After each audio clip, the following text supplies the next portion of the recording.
Our journey is about to begin.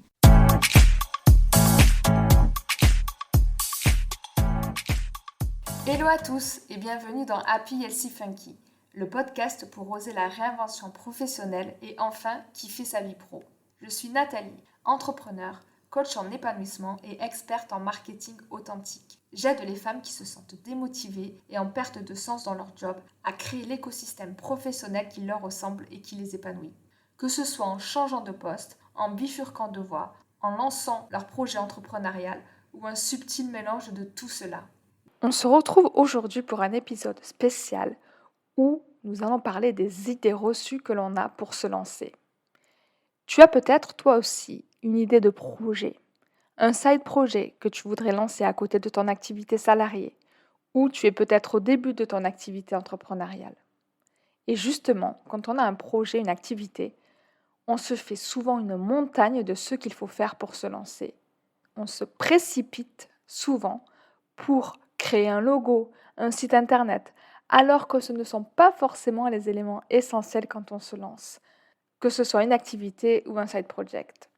Dans l'épisode du jour, justement, j'accueille notre experte Lydia de 13 de Pique, qui est créative, graphiste, web designer et intégratrice web. Elle nous parle justement des essentiels pour se lancer et nous tordons ensemble le cou aux idées reçues que l'on a quand on lance une activité. Je vous laisse donc avec le contenu du jour riche en pépites. Hello Lydia, je suis hyper contente de t'avoir ici aujourd'hui. Salut Nathalie.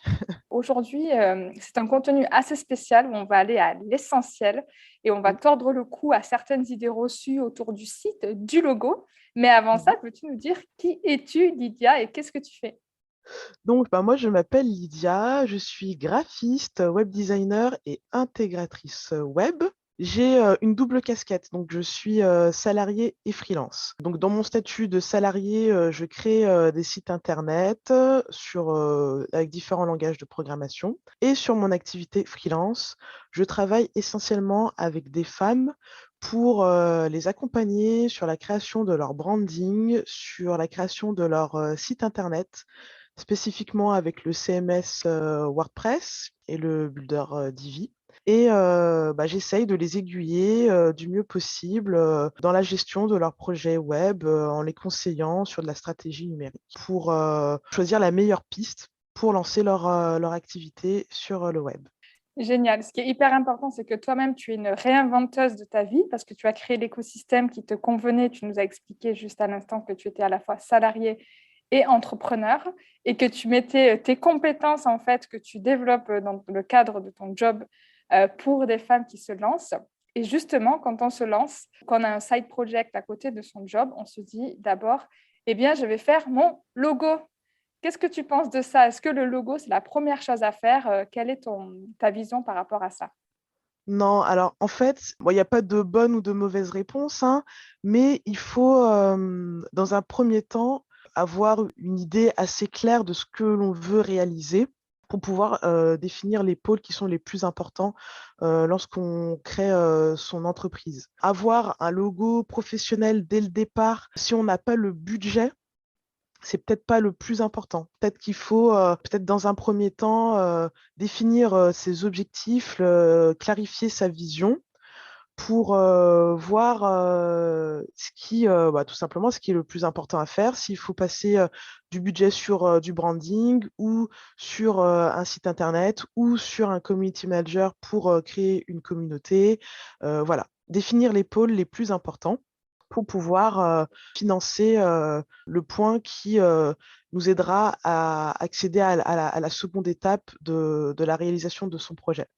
Et pour savoir quel est le point le plus important, il faut avoir une vision claire de son projet, une vision claire aussi de soi, savoir ce que l'on veut faire, ce qui l'on est, pourquoi on veut créer cette entreprise, dans quel but, pour ensuite choisir le meilleur chemin, la meilleure première étape pour pouvoir créer tout cet écosystème, tout ce projet de manière le plus fluide, le plus simple possible.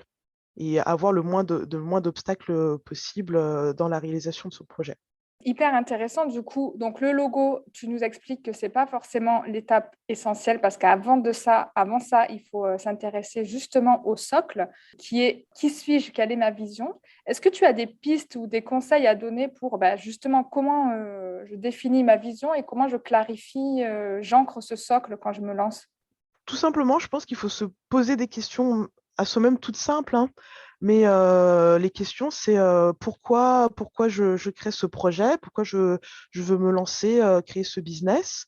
Et après, en fonction de tes réponses, ça va t'orienter sur des questions existentielles ou non, mais tu peux te dire que je crée mon entreprise, je crée ce business-là pour me sentir bien, pour être plus aligné avec moi, parce que je me sens pas bien dans mon entreprise actuelle, ou même si mon métier me convient, mais c'est l'environnement de mon entreprise qui ne me convient pas, ou à contrario, hein, c'est le métier qui ne convient plus, qui n'est plus en phase avec ce que tu es, parce que dans une vie, on évolue, hein, on peut se dire qu'on se lance dans une voie parce qu'on aime ce cadre-là, mais après, en grandissant, en mûrissant, bah, c'est un élément, un cadre qui ne convient plus, ou parce qu'on a suivi les recommandations de papa, maman, et que c'est quelque chose qui nous fait plus vibrer ou qui nous a jamais fait vibrer.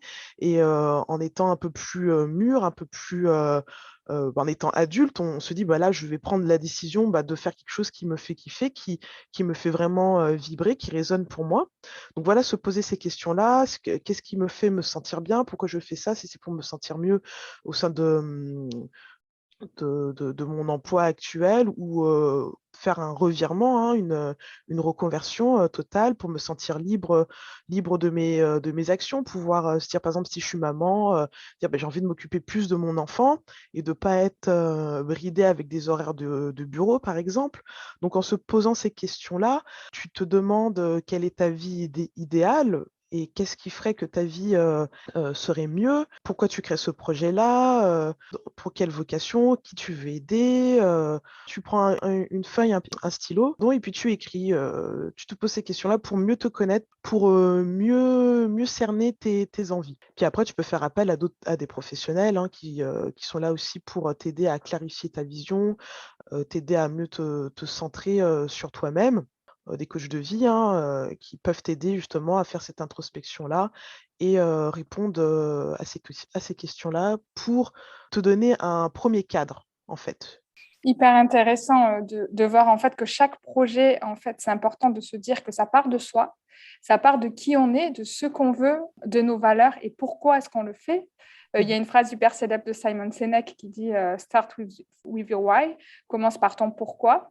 Moi, je mettrais juste un petit bémol à ça parce que effectivement, tu commences par le pourquoi, mais tu commences d'abord par le who, par qui tu es en fait, parce Mmh. que c'est ce qui va driver ensuite ton pourquoi. D'ailleurs, ça fera l'objet d'un autre contenu que je créerai à ce sujet. Mais c'est vrai que de savoir exactement qui tu es, pourquoi tu veux faire ça, mais surtout ce qui t'anime à toi, comme tu disais, ça peut être des mamans qui veulent rééquilibrer leur temps, leur espace de vie, parce que j'aime Oui. pas trop parler d'équilibre vie pro, vie perso, parce que je suis convaincue que ça n'existe pas. Mmh. Que c'est juste un écosystème qu'on se crée et où on danse à l'intérieur en jonglant entre ces multicasquettes. Tu nous parles aussi de savoir exactement, enfin surtout de mettre le doigt sur ce qui ne nous convient plus, parce que ça va Oui. aussi faire partie de son projet, de savoir ce qui nous anime et surtout ce qui ne nous anime pas. Mmh. Et face à ça, en fait, c'est un petit peu de se libérer l'esprit et de se dire, voilà la direction dans laquelle je veux aller pour moi. Mais souvent, on crée un projet à partir de soi, mais on va s'adresser à des personnes ou des Et oui. clients.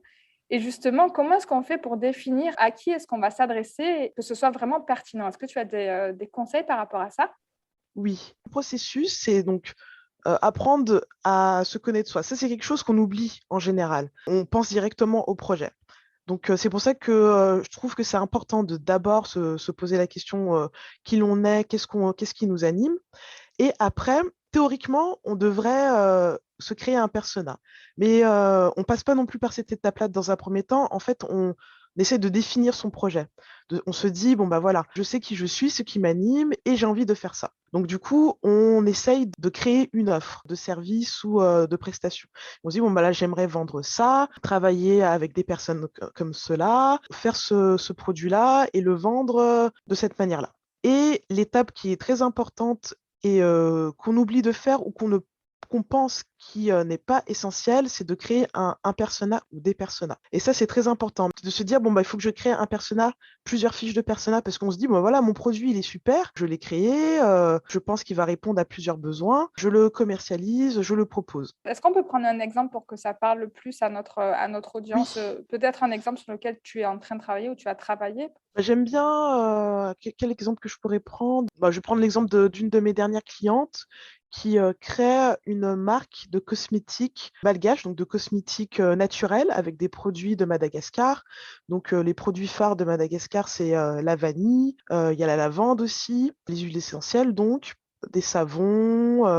Donc cette cliente-là est venue me voir en disant, bon bah voilà, moi j'ai cette idée-là de projet. Je veux créer mon entreprise qui va commercialiser donc des produits malgaches, des produits 100% naturels. Mais derrière, elle ne s'est pas posé la question de qui elle est, pourquoi elle veut faire ça. Donc c'est des questions que je lui ai posées pour définir son branding.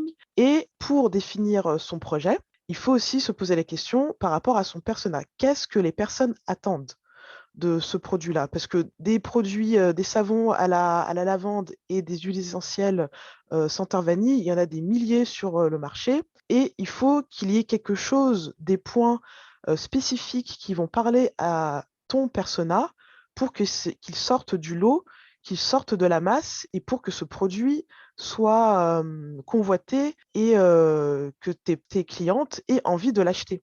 Donc là, on parle en fait effectivement de positionnement et de différenciation. Donc, tu vas aider les personnes à trouver le positionnement qui est pertinent et à se différencier en fonction de, j'imagine, de leur histoire propre et de toute l'introspection dont on a parlé au préalable. Voilà, de leur histoire propre, de l'introspection au préalable, et aussi en définissant le persona, on peut ajuster cette offre et la peaufiner, l'ajuster et mettre l'accent sur un élément phare de son produit qui va susciter justement l'envie aux clientes. Parce que là, ma cliente s'adresse principalement aux femmes, parce que c'est de la cosmétique, même si la cosmétique peut aussi s'adresser aux hommes.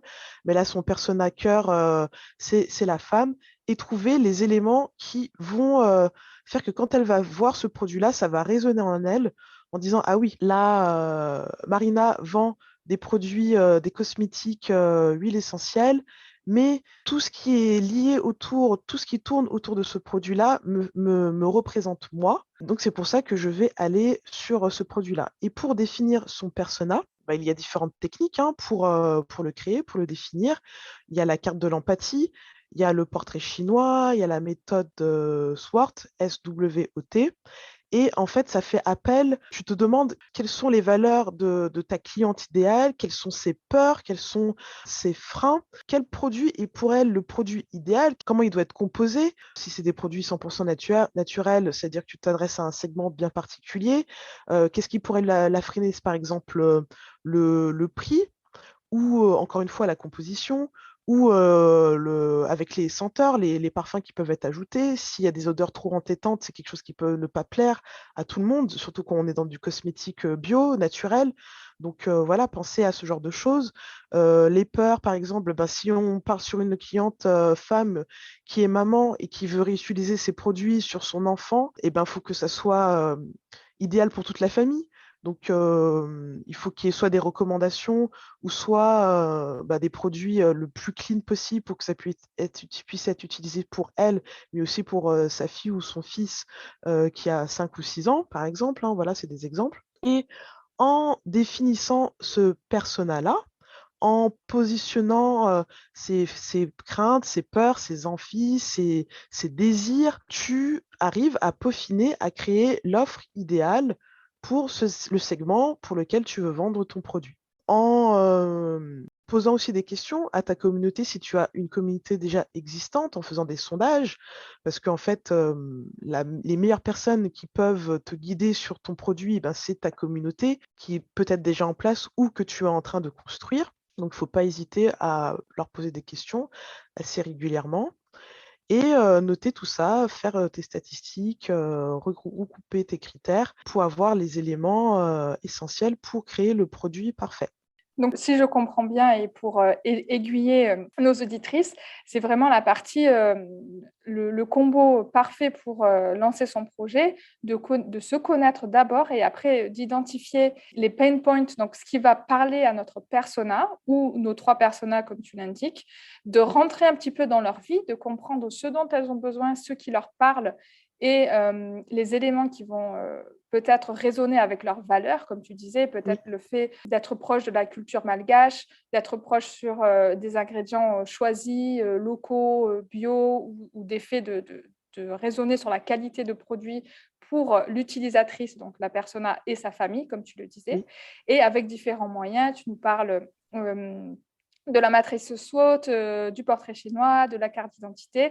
En gros, il y a beaucoup de méthodes, mais le but, c'est d'être au clair vraiment sur son persona, sur la personne à qui on s'adresse, parce que cette personne de cœur, c'est celle à qui on va s'adresser quand on va se lancer. Oui. Justement, tu nous as parlé aussi de branding. Je voulais juste revenir sur cette notion, parce que quand on dit branding, effectivement, c'est le jargon un peu marketing dans lequel on Oui. baigne. Enfin, moi, je sais que j'ai baigné depuis très, très longtemps. Ça fait un peu, voilà, je sors mon mot en anglais et ça fait très bien. Il y a beaucoup de personnes qui confondent le branding et le logo, alors que le branding, ça va beaucoup plus au-delà de ça. Est-ce que tu peux nous dire ce que toi, tu mets derrière la notion de branding pour que ce soit clair? Alors oui, tu as tout à fait raison Nathalie, le branding, c'est pas juste un logo, un logotype, ça va beaucoup plus loin. Ça prend énormément de choses, dans sa globalité, ça englobe énormément de choses. C'est l'image de marque, c'est, l'image de ton entreprise, ce qu'elle reflète. Donc le branding, ça passe par le logotype, mais ça passe aussi par l'ambiance de ta marque, par ton storytelling, ton histoire, ce que tu veux raconter, ce que tu veux transmettre avec ton produit, avec tes prestations. Ça passe aussi, par tout ce qui est, donc tes valeurs, hein, et ta ligne éditoriale. Donc ça englobe vraiment tout ce qui peut t'identifier aux yeux de ta cliente, ton client, ta cliente idéale, ta cliente de cœur. Le branding, ça prend vraiment un panel, d'informations, très riche et c'est pas uniquement, voilà, un logotype. Ça va beaucoup plus loin que ça. Super, merci, merci de cette précision. Pour ajouter à ça aussi, le branding, je pense que ça marche pour les personnes, enfin, c'est vraiment ton écosystème de marque, aussi bien pour les personnes qui lancent des produits, comme tu nous l'expliquais dans ton exemple, pour les personnes qui lancent des services où la notion de personal branding va aussi être importante et va être Exactement. souvent mixée entre branding et personal branding, mais Oui. aussi pour des personnes qui se lancent dans la création de lieux, parce que moi j'accompagne aussi des personnes en reconversion sur la partie artisanale, lancement de restaurants, de concept food. Donc Oui. l'expérience du branding, elle peut se vivre aussi dans l'expérience de lieu, dans l'atmosphère qu'on va vouloir Oui. créer dans son lieu et avec le client de cœur, comme tu viens de le définir. Et aussi, ça peut marcher aussi sur la partie entrepreneuriat social. Donc moi, c'est une notion sur laquelle je m'intéresse de plus en plus parce que j'ai un projet dans cet univers-là. Et Et oui. l'entrepreneuriat social, en fait, c'est des entreprises ou des associations à impact sur lesquelles on va véhiculer notre mission et vouloir aussi aller chercher des partenaires. Donc, le but de l'entrepreneuriat social aussi, c'est d'aller chercher des impacts sur des régions spécifiques. Nous, la région, ce sera en particulier le Maroc. Mais du coup, Mmh. de créer un branding, c'est hyper important. Pourquoi? Parce qu'on va véhiculer notre valeur aussi bien pour les personas, comme tu en as parlé, mais aussi dans le cas d'entrepreneuriat social, on va chercher à avoir des adhérents, Oui. des personnes qui vont du coup adhérer à la cause et parfois du coup adhérer financièrement ou avec des actions bénévoles, mais Mmh. aussi pour aller chercher des partenaires, parce que les partenaires, c'est la première chose qu'ils vont voir, c'est le branding, c'est là où va C'est ça. s'exposer la mission, les valeurs. Donc c'était vraiment pour élargir cette notion de branding. C'est pas juste un concept nébuleux marketing, c'est vraiment, il y a des applications concrètes et je pense que la manière dont tu nous l'expliques et comme la manière dont on peut l'élargir, c'est hyper clé quand on se lance. Et ne pas juste se concentrer sur le logo, c'est vraiment essentiel. Donc, on veut vraiment vous donner la bonne direction pour vous lancer en toute sérénité, mais surtout en toute efficacité. Oui. L'autre partie que je voulais voir avec toi, c'est donc, je suis au clair sur qui je suis au clair sur mes personas, j'ai avancé sur mon branding. Et il y a la notion de, toi, ton expertise, c'est les sites internet, la Oui. création de sites. Mmh. Est-ce qu'il faut absolument que je me lance avec un site internet pour commencer, du coup, à rendre visible mon branding et travailler sur mon image de marque? Ou est-ce qu'il y a d'autres solutions, notamment les réseaux sociaux? Quelle est ta Oui. position par rapport à ça? Alors, en fait, je vais continuer à garder cet exemple avec, Mirana et la création de sa marque, de cosmétiques malgaches parce que, en fait, pour l'histoire, Mirana, elle est venue à ma rencontre pour la création d'un site internet. Elle voulait un site e-commerce, alors qu'elle lançait tout juste sa marque, en fait, de cosmétiques. Je l'ai aiguillée, je l'ai conseillée en lui disant que ce qu'il fallait d'abord créer, c'est une communauté. Parce que si on n'a pas de clients pour acheter les produits, ça ne sert à rien d'avoir une visibilité, un site e-commerce du moins. Parce que voilà, s'il n'y a personne pour acheter les produits, le site, il est là, mais ça n'a aucun intérêt, il n'y aura pas de vente.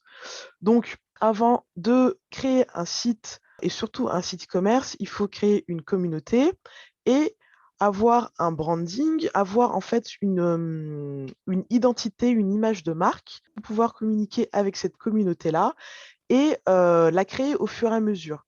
L'impliquer dans la création d'un produit ou d'un service, lui poser les questions au fur et à mesure sur ce produit-là, qu'est-ce qui lui plairait, par exemple, avec le branding créé.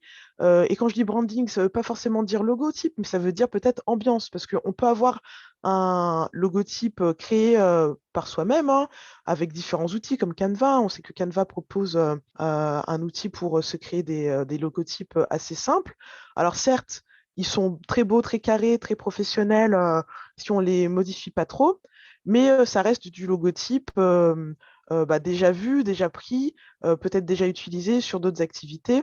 Donc, pas top en termes d'image de marque, mais ça t'empêche pas. Donc, si tu as ce logotype que tu as créé seul, donc avec un budget zéro, hein, vu que c'est toi qui l'as fait, de créer toute une ambiance, ouais, tout un Peut-être un univers, univers? voilà, Mmh. tout un univers avec un code couleur, avec une typographie que tu auras créé avec ton moonboard, tout ton storytelling, ton histoire, qui là, si tu as du mal, tu peux faire appel à un professionnel pour le créer.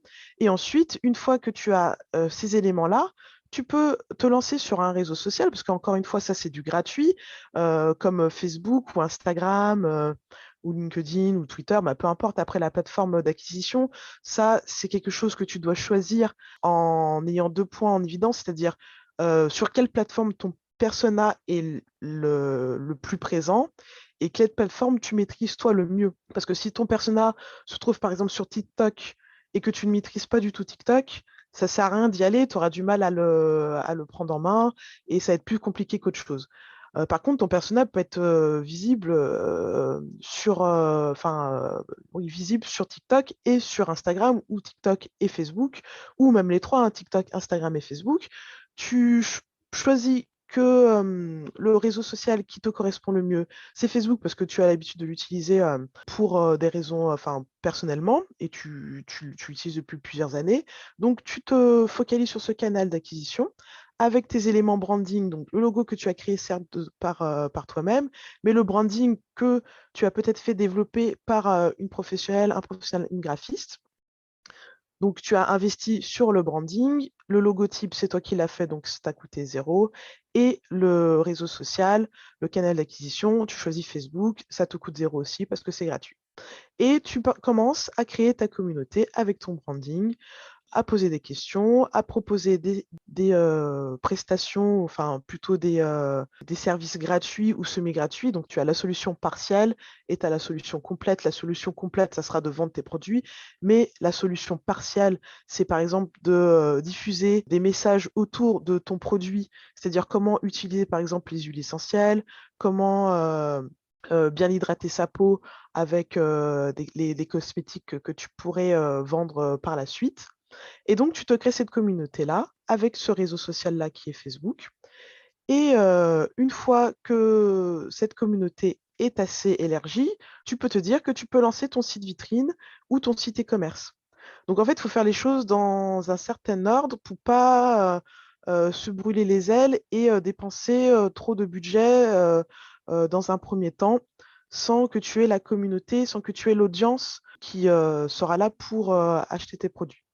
Du coup, en termes d'étapes, si on récapitule, donc toi, tu recommandes de pas, alors que c'est quand même une de tes expertises, de pas forcément se précipiter sur un site vitrine ou un site e-commerce, de d'abord aller travailler son branding, travailler sa construction de communauté sur un réseau social, et ensuite de mettre en place un site une fois que il y a de potentiels clients, ou en tout cas on a travaillé sur l'aspect notoriété et visibilité, Mmh. pour aller installer, on va dire, un site sur lequel on pourra transformer en vente, en sachant qu'on peut faire des ventes, je pense maintenant avec les fonctionnalités d'Instagram, Instagram boutique, sans Oui, forcément passer par un site. Donc, oui.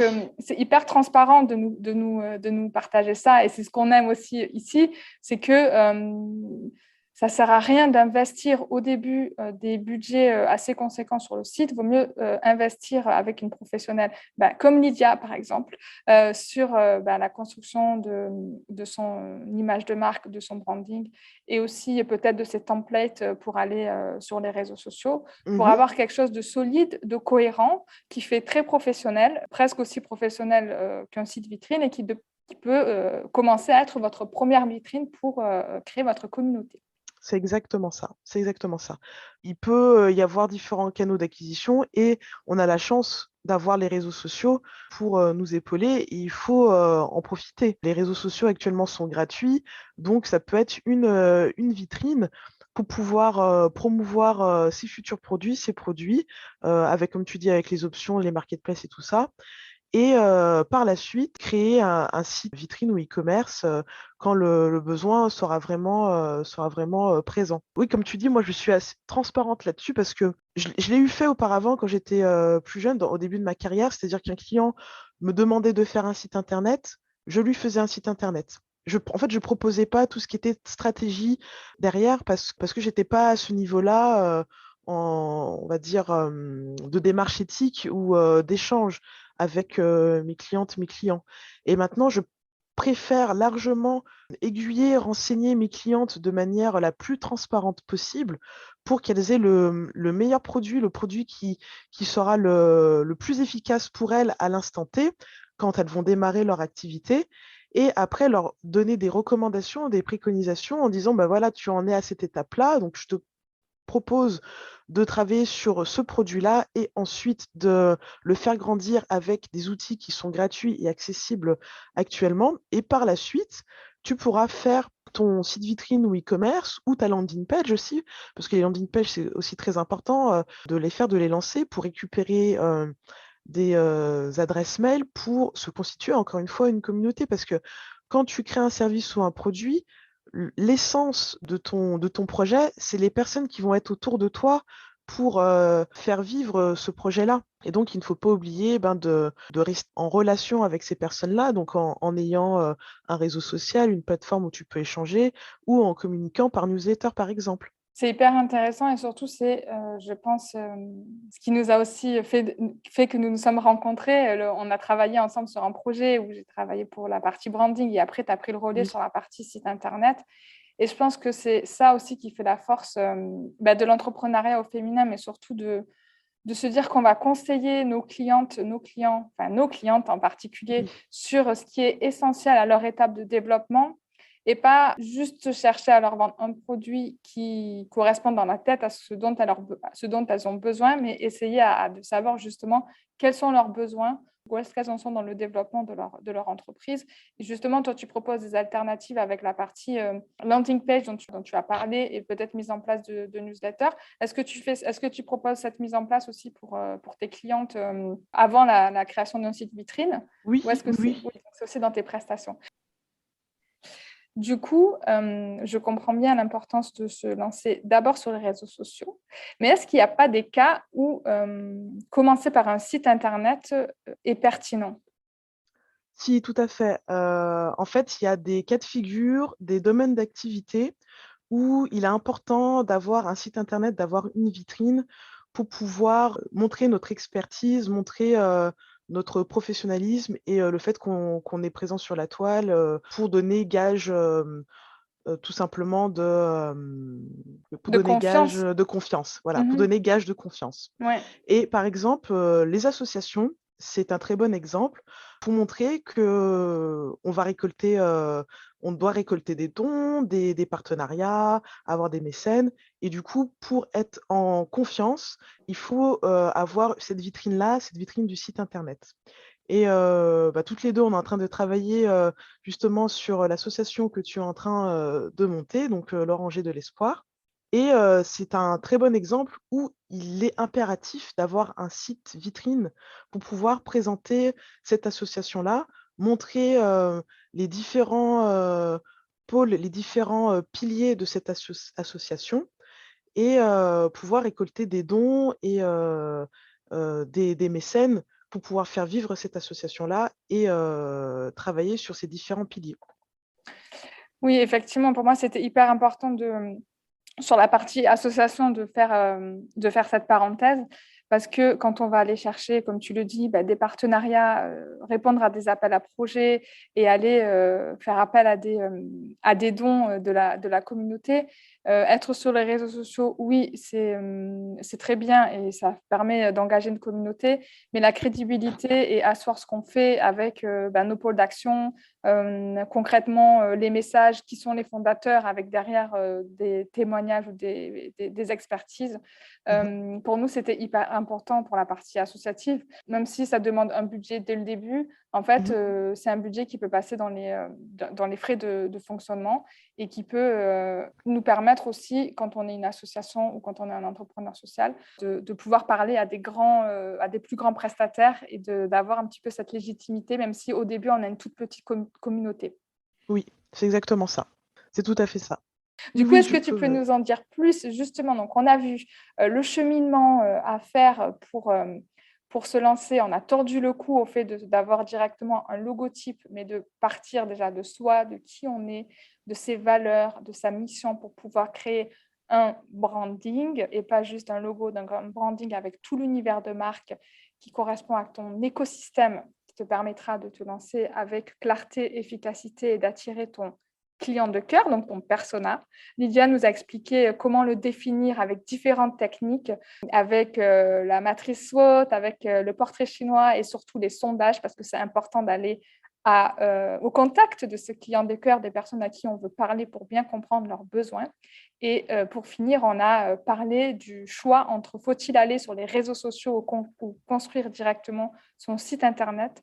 Donc Lydia nous a expliqué qu'elle recommandait d'abord la création de la communauté et ensuite de partir sur un site Internet en second temps pour te laisser le temps de développer ton entreprise et surtout de rassembler autour de toi tes futures clientes. Donc, est-ce que tu peux nous dire, Lydia, si tu es d'accord avec ça et justement nous parler de tes services, comment est-ce que tu peux aider les personnes qui se lancent grâce à ton expertise? Oui, ton résumé est parfait. C'est exactement ça. À mon sens, c'est le processus le plus fluide et le plus, j'allais dire rémunérateur, mais je ne sais pas si c'est le bon terme, mais qui donnera le plus de résultats, le meilleur résultat. Et la deuxième question, donc, c'était de résumer mes services.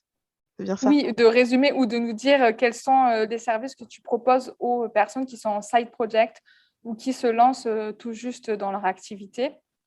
Donc, mes services, c'est donc la création de branding, comme on en a parlé, donc la création de ton univers, de ton image de marque, de ton ambiance, de comment retranscrire ton histoire avec un logotype, avec ton storytelling, une typographie, des palettes de couleurs, voilà, tout ton univers, pour pouvoir le mettre et le proposer sur tes réseaux sociaux, sur ton site internet éventuellement, sur ta page de newsletter ou ta landing page et également de créer tout ce qui est espace numérique avec ton site internet, donc site vitrine, site e-commerce, site blog ou encore une fois landing page pour pouvoir interagir au maximum avec ta communauté, tes futurs clients ou tes prospects. Le but, c'est de créer tout ça pour être le plus aligné avec ce que tu souhaites partager, vendre, communiquer comme valeur. J'allie tout ça avec du coup tout ce qui est stratégie web, stratégie numérique, en t'aiguillant sur le meilleur chemin à prendre pour que ton projet réussisse et soit propulsé et visible de la meilleure façon qui soit. Génial. Et du coup, tu peux nous dire où est-ce qu'on peut te retrouver? Parce qu'on n'a pas parlé du nom de ton entreprise. Oui, alors moi, vous pouvez me retrouver sous le nom de Tresse de Pique, donc en toutes lettres, tressedepique.com, et sur Instagram, c'est également sur Tresse de Pique. Donc je communique essentiellement sur Instagram, un tout petit peu sur Facebook, et mon site internet est visible et accessible donc sur tressedepique.com. Génial. Merci beaucoup pour cet échange et pour toutes les pépites que tu nous as partagées. Je pense que ça va en aider beaucoup et leur permettre d'y voir plus clair sur les étapes à suivre quand on se lance, que ce soit en side project ou sur sa première activité. Merci pour toute cette valeur et je te dis à très bientôt. Merci à toi, Nathalie. Merci de m'avoir invitée. À bientôt. À bientôt. Merci beaucoup d'avoir écouté cet épisode. J'espère qu'il t'aura aidé à avancer sur ton chemin où que tu sois. N'hésite pas à venir me faire un petit coucou sur Instagram @happySEfunky, à télécharger ton guide pour avancer vers ton chemin de kiff. Et surtout, si cet épisode t'a plu, n'hésite pas à me laisser un avis 5 étoiles afin de faire connaître Happy SE Funky au plus grand nombre.